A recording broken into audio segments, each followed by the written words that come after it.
Shalom Bapak Ibu Jemaat yang dikasihi Tuhan. Semoga pada pagi hari ini kita boleh dengan penuh sukacita menyambut hari yang baru, kasih karunia Tuhan yang baru. Selamat datang di ibadah pagi lawatan Tuhan, mengucap syukur untuk kebaikan Tuhan setiap harinya selalu indah di dalam hidup kita. Sebelum kita merenungkan firman Tuhan, kita datang ke hadiratnya Tuhan, kita mau merendahkan diri kita di hadapan Tuhan, kita mau berdoa dan mengucap syukur. Mari Bapak Ibu Saudara teman-teman sekalian kita bersatu di dalam doa. Allah Bapa yang penuh rahmat dan penuh kasih, terima kasih Tuhan atas cinta kasih-Mu yang luar biasa di dalam hidup kami. Sebentar Tuhan kami ingin meluangkan waktu kami ingin mulai hari yang baru, mulai minggu yang baru, kami mau mempersiapkan diri kami untuk menerima berkat yang luar biasa daripada Engkau. Layakan kami Tuhan, kami mohon ampun atas segala dosa dan kesalahan kami mau bergerak maju di dalam Engkau Tuhan, kami mau terus jalan menggandeng tangannya Tuhan. Kiranya Tuhan yang bimbing kami dan berkati kami, dan selalu sertai kami di setiap dalam langkah kami. Terima kasih Yesus yang baik. Haleluya. Amin. Mari Bapak Ibu kita siapkan hati pikiran kita mau datang ke hadiratnya Tuhan, kita mau mengucap syukur dan kita mau kenal lebih dekat kepada Tuhan kita. Mari sama-sama kita angkat pujian mengenal-Mu.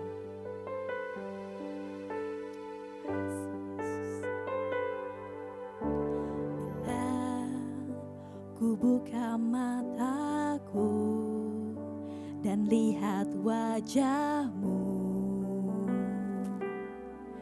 ku terkagum bila ku lihat hidupku dan karya tangan-Mu, ku tersanjung karena semua yang baik dalam hidupku,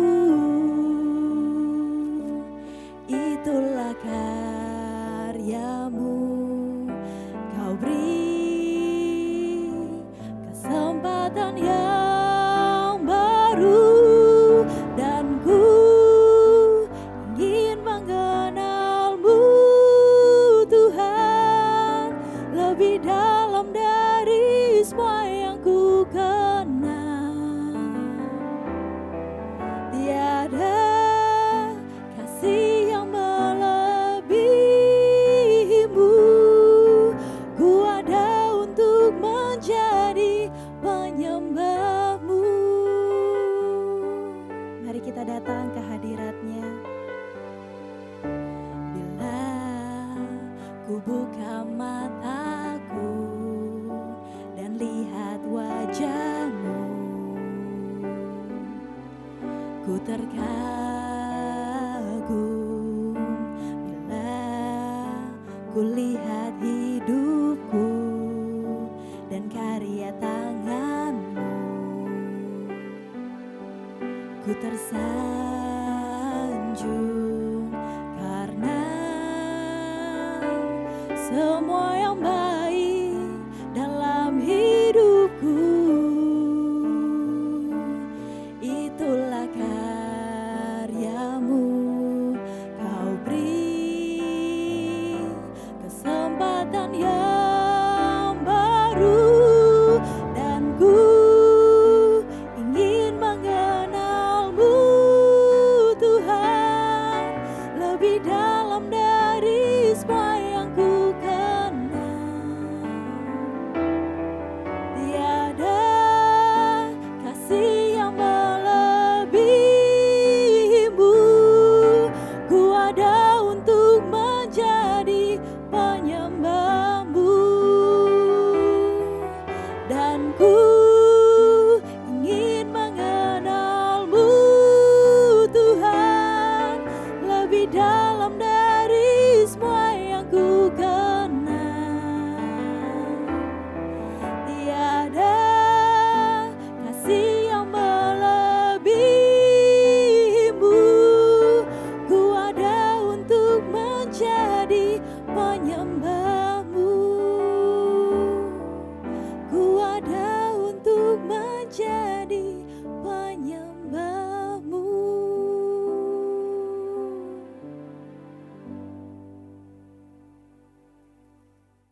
Shalom, selamat pagi Bapak Ibu Saudara sekalian dimanapun berada. Kita sudah menaikkan pujian, saatnya kita akan dengarkan firman Tuhan, pesan Tuhan, renungan singkat di pagi hari ini di hari Senin.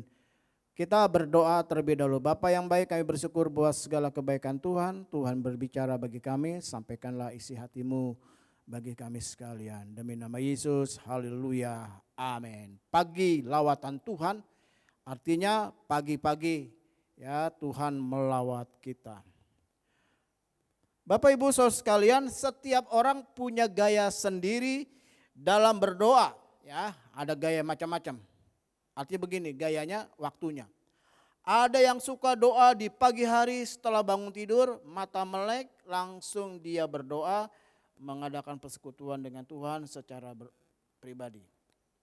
Tapi juga ada yang menjelang tidur malam baru dia siapkan waktu karena sudah selesai rutinitas, waktu yang kosong, dia berdoa di malam hari. Tapi juga ada yang berdoa di siang hari atau di sela-sela tidak sibuk di pagi hari, dia ambil berdoa mengadakan sate saat teduh.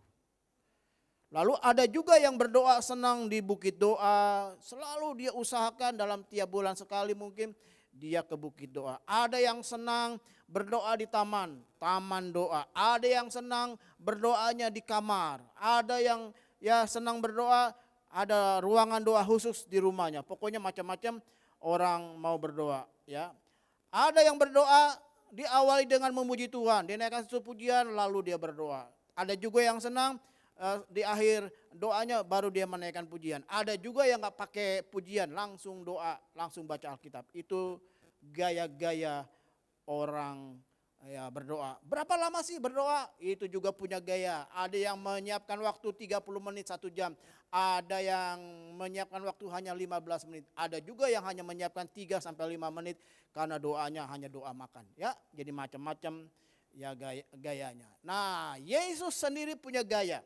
Ya, dia rutin berdoa sepadat apapun ya pelayanan dia, kegiatannya dia selalu menyempatkan, Yesus selalu menyempatkan untuk berbicara dengan Bapanya. Ya, nah berikut ini kita akan bicara ya teladan Yesus dalam berdoa, teladan Yesus dalam berdoa. Ya, judul tema kita pagi hari ini ya tema kita di pagi hari ini teladan Yesus dalam berdoa. Yang pertama dalam Markus 1 ayat 35. Markus 1 ayat 35 berkata begini, pagi-pagi benar, waktu hari masih gelap, ia bangun dan pergi keluar. Ia pergi ke tempat yang sunyi dan berdoa di sana. Ya, pagi-pagi benar. Mungkin pagi-pagi benar sekitar pukul 3, pukul 4 pagi. Jadi yang pertama, ya teladan Yesus dalam hal berdoa.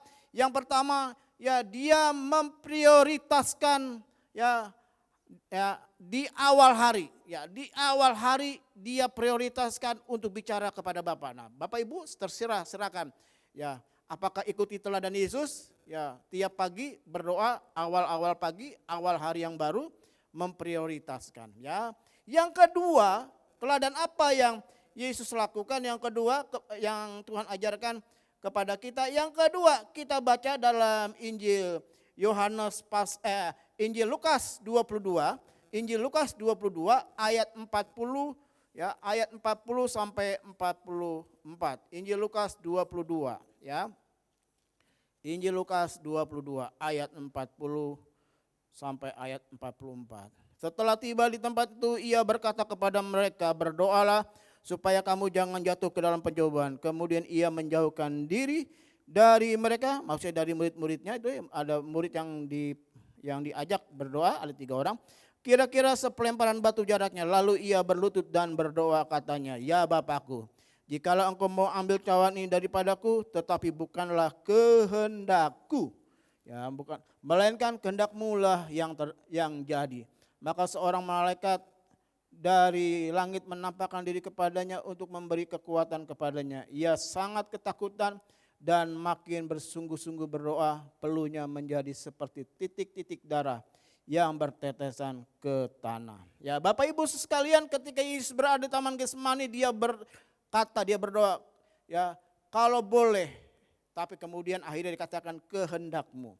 Ya, artinya begini. Ya, yang kedua, Yesus memberikan teladan kepada kita waktu kita berdoa, dahulukan dulu kehendak Tuhan. Amin. Hari ini ketika kita bangun pagi, kita berdoa, seringkali kita berpikir ada agenda-agenda yang sudah kita susun di dalam hati kita, di dalam pemikiran kita. Kita akan melakukan ini antar anak, lalu berangkat ke kerja, mungkin ada yang mau ke pasar, lalu begini. Itu kehendak kita, tapi belajar dari teladan Yesus. Ya, yang kedua, Yesus memberikan teladan kepada kita, dahulukan kehendak Tuhan. Jadi pagi hari ini Bapak Ibu punya agenda besar. Ada banyak yang harus dikerjakan. Tapi mari yang kedua, kita belajar dari teladan Yesus, dahulukan kehendak Tuhan. Yang ketiga, teladan apa yang Yesus berikan kepada kita di pagi hari ini? Mari kita buka Injil Yohanes 17 ya. Injil Yohanes 17 ayat 14 sampai ayat 16. Injil Yohanes 17 ayat 14 sampai 16 berkata begini. Aku telah memberikan firman-Mu kepada mereka, dan dunia membenci mereka karena mereka bukan dari dunia, sama seperti aku bukan dari dunia. Aku tidak meminta supaya engkau mengambil mereka dari dunia, tetapi supaya engkau melindungi mereka daripada yang jahat. Mereka bukan dari dunia, sama seperti aku bukan dari dunia. Yang ketiga, teladan apa yang ketiga? Yang ketiga teladannya berdoa untuk kebaikan orang lain. Amin. Kalau kita nggak bisa melakukan kebaikan untuk orang lain, kita nggak bisa membantu dalam bentuk materi. Yang ketiga, Yesus memberikan teladan. Kita berdoa untuk kebaikan orang lain. Mari pagi hari ini, di awal minggu ini, kita berdoa untuk kebaikan orang lain. Orang tua kita, anak kita, istri, suami, tetangga, kiri kanan, tetangga di depan, tetangga di belakang. Ya, berdoa untuk sidang jemaat GBI Batu Penjuru, jemaat yang sedang sakit doakan, anak-anak yang sedang kuliah. So pokoknya kita mau berdoa untuk kebaikan orang lain. Jadi pagi hari ini saya ingin ingatkan ada teladan Yesus dalam berdoa. Yang pertama, ya Tuhan Yesus memprioritaskan ya awal hari dengan doa. Ya, prioritaskan. Sebelum kita mengerjakan sesuatu macam-macam, kita prioritaskan ketemu dengan Tuhan. Ya, ketemu dengan Bapa di surga. Ya, yang kedua saya sampaikan tadi, dahulukan kehendak Tuhan. Kita punya banyak kehendak, tapi mari kita dahulukan kehendak Tuhan. Yang ketiga, teladan Yesus dalam berdoa. Pagi hari ini kita berdoa untuk kebaikan orang. Hari ini ketika engkau dengar, engkau terlintas di pikiranmu, di benakmu seseorang, satu nama, cepat ambil keputusan untuk berdoa bagi kebaikan orang lain. Saya ingat ketika saya masih di SMA, saya numpang ya angkutan umum, waktu itu omprengan, yaitu mobil pick up dijadikan angkutan umum. Saya duduk di pinggir, semua orang kepingin duduk di pinggir, nggak mau duduk ke dalam. Saya mau duduk di pinggir, tetapi penumpang yang lebih dahulu nggak mau mengizinkan, dia nggak mau geser, ya. Padahal supir udah bilang geser, gitu, tapi nggak mau geser. Akhirnya saya duduk di agak ke dalam. Baru saya naik dari Trans Halim itu, ya di Gardu ya, Gardu. Saya baru naik, saya masuk ke dalam. Tiba-tiba sebelum pom bensin Lubang Buaya itu, sebelum ya Puji atau pas Gorda itu, tiba-tiba mobil omplengan yang saya tumpangi ditabrak dengan kendaraan dari belakang. Wah, itu benturan cukup keras. Bapak Ibu tahu siapa yang parah? Adalah ya 2 orang yang duduk di pinggir, ya, pinggir pintu itu. Diangkat dari mobil tersebut, diletakkan di pinggir jalan. Waduh, itu kejadian yang menakutkan di pinggir jalan. Ya, lalu penumpang yang nggak apa-apa pindah angkot sampai di rumah. Ya, sampai di rumah mama saya bertanya apa yang sedang terjadi. Saya ceritakan. Rupanya pada jam yang sama mama saya disuruh Tuhan untuk berdoa untuk anaknya. Nah, jadi Bapak Ibu, doakan untuk kebaikan orang lain. Kedua, saya kejadian juga, masih masa itu omprengan. Saya naik dari pertigaan Pondok Gede, ya, hanya satu penumpang saya, lalu dua penumpang duduk di kiri kanan pintu masuk mobil omprengan angkot waktu itu. Saya mau turun, rumah saya di Wisma Kusuma Indah, ya, saya mau turun, tapi sebelum gereja GKI, dua orang ini bertengkar. Lalu apa yang terjadi? Di dalam mobil itu mereka mengeluarkan masing-masing sebilah pisau. Lalu mereka saling menyerang. Waduh, itu saat yang saya menakutkan. Saya teriak, dalam nama Yesus, stop Pak Supir. Waktu di Wisma, ya, supirnya lalu mengerem, lalu saya keluar dari mobil itu. Padahal itu lagi ribut. Tiba-tiba dua penumpang yang lagi ribut itu, mereka terhenyak, ya, kaget, diam, lalu saya jalan turun dan saya nyebrang ke arah Wisma. Apa yang terjadi itu Bapak Ibu? Pada jam yang sama, ya, ayah saya dan mama saya sedang berdoa untuk anak-anaknya. Jadi Bapak Ibu, kalau Tuhan gerakan untuk berdoa bagi orang lain, itulah teladan Tuhan Yesus untuk kita sekalian. Tuhan Yesus memberkati. Kita berdoa. Bapa di surga, kami bersyukur buat pagi hari ini. Kami bersyukur untuk kebaikan Tuhan. Hari ini Tuhan mengajarkan kami untuk belajar dari teladan Yesus mengawali hari yang baru ini. Kami percaya sepanjang hari ini setiap kegiatan kami Tuhan berikan kemudahan, jalan keluar. Bagi kami yang punya masalah, kami percaya tidak akan pernah melebihi kekuatan kami. Yang sakit disembuhkan, yang sedang punya pergumulan keuangan ekonomi, dalam nama Yesus Tuhan juga menolong. Hamba berdoa untuk kebaikan-kebaikan bagi jemaat yang hari ini hadir, untuk kebaikan-kebaikan mereka yang membuka channel ini diberkati berlimpah-limpah. Kami sepakat bersama-sama demi Allah Bapa, Allah Anak, Allah Roh Kudus, yaitu di dalam nama Tuhan Yesus Kristus kami buka hari yang baru, hari yang penuh dengan berkat. Haleluya, amin. Selamat beraktivitas sepanjang hari ini. Tuhan bersama dengan kita. Tuhan Yesus memberkati. Shalom.